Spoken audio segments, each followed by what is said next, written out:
Today's lecture will focus on the anatomy, pathophysiology, diagnosis, treatment, and management of submandibular gland duct stones.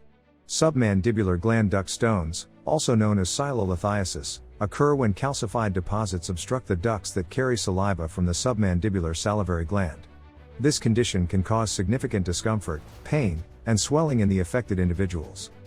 Now let's delve into the intricate details of each topic to gain a comprehensive understanding of submandibular gland duct stones and their management. The submandibular gland is one of the major salivary glands located beneath the mandible, in the sublingual space.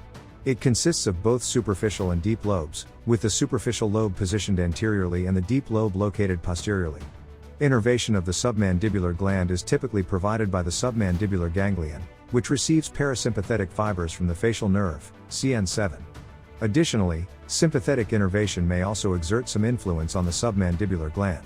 Saliva, which is produced by the salivary glands, including the submandibular gland, plays a crucial role in lubricating and protecting the oral cavity, aiding in digestion, and maintaining oral health. Salivary glands produce saliva through various cellular mechanisms, including acinar secretion, ductal modification, and reabsorption of electrolytes. The composition of saliva is complex and includes water, electrolytes, enzymes, mucus, and antibacterial substances, all of which contribute to its multifunctional properties. The formation of submandibular duct stones involves a multifactorial process influenced by both intrinsic and extrinsic factors. Intrinsic factors include the composition of saliva, alterations in salivary flow rate and consistency, and local anatomical variations within the ductal system. Extrinsic factors can include dietary habits, systemic conditions such as dehydration, and medications that affect saliva production. The exact mechanisms leading to stone formation remain unclear but are thought to involve a combination of supersaturation, stasis of saliva, and subsequent mineral deposition. Patients with submandibular gland duct stones often present with characteristic clinical symptoms. These can include intermittent or constant pain or discomfort in the affected gland area, swelling, tenderness, and local inflammation. Some individuals may experience exacerbation of symptoms during meals, as salivary flow increases, causing further obstruction within the ductal system. In severe cases, complications such as infections, abscesses, or ductal strictures may develop. Accurate diagnosis of submandibular gland duct stones is crucial for appropriate management. Physical examination may reveal swelling, tenderness, or palpable stones in the submandibular gland region.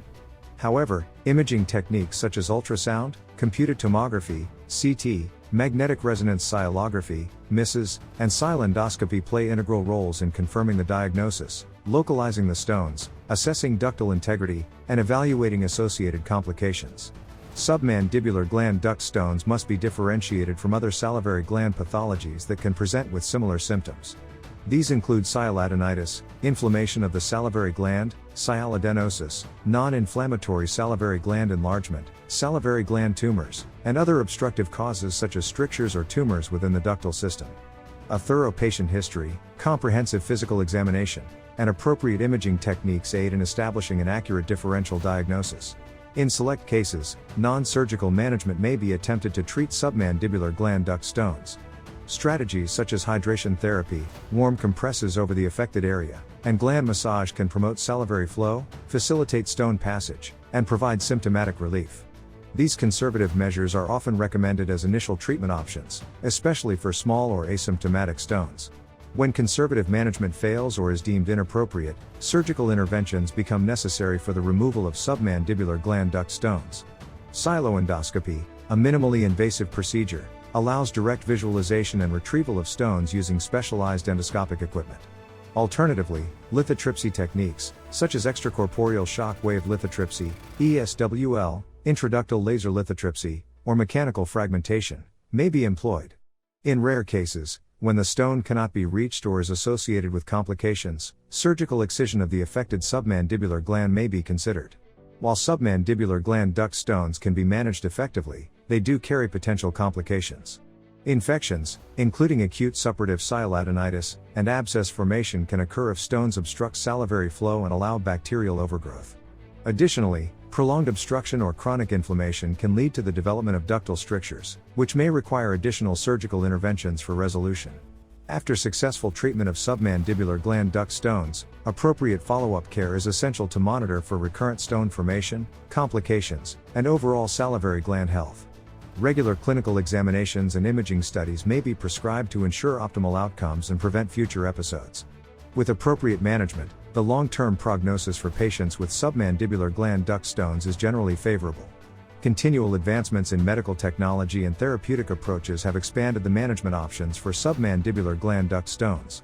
Recent developments include the application of salivary gland endoscopy with features such as laser lithotripsy and stone retrieval baskets. Furthermore, emerging research in pharmacological interventions, gene therapy, and targeted therapy shows promising potential in the treatment and prevention of submandibular gland duct stones.